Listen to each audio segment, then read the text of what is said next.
প্রবাসীরা বউ যারা আছেন তাদেরকে বলতেছি, হয়তো আপনার জামাই বিদেশ আছে, নয়তো আপনার ছেলে বিদেশ আছে।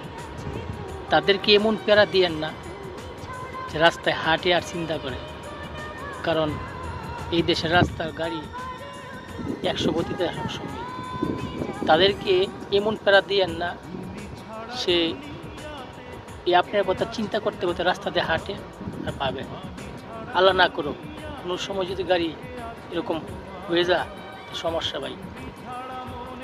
আমি বলতে চাই না এরকম আপনার ছেলেকে এরকম প্যারা দিয়েন না যে সে সারাক্ষণ আপনার কথা চিন্তা করে। আপনার স্বামীকে এরকম প্যারা দিয়েন না সারাক্ষণ প্যারার উপরে রাখেন।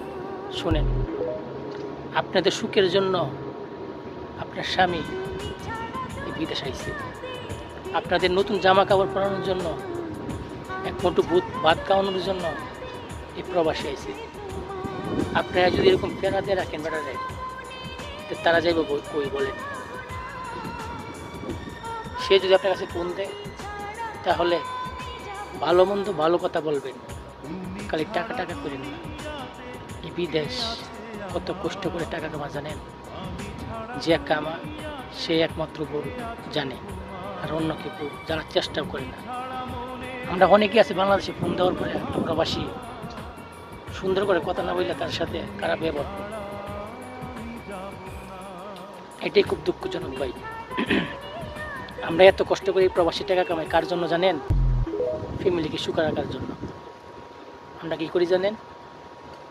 আমরা করি যে ফ্যামিলি কীভাবে বাঁচবো, 5 টাকার জায়গায় 3 টাকার বাজার করি, 2 টাকার বাজার করি, বাদ বাকি টাকা বাড়িতে পাঠাই।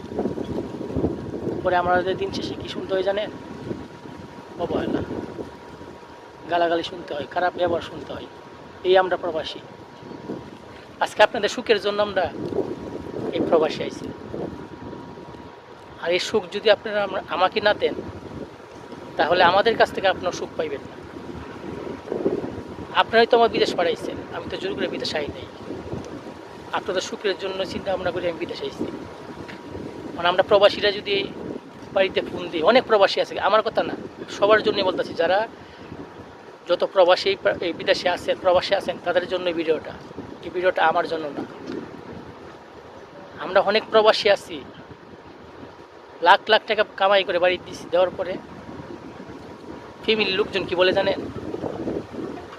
তুই এত বছর বিদেশ করে কী করছো? আচ্ছা বুঝেন, এত টাকা কামাই একটা কারে দিছে।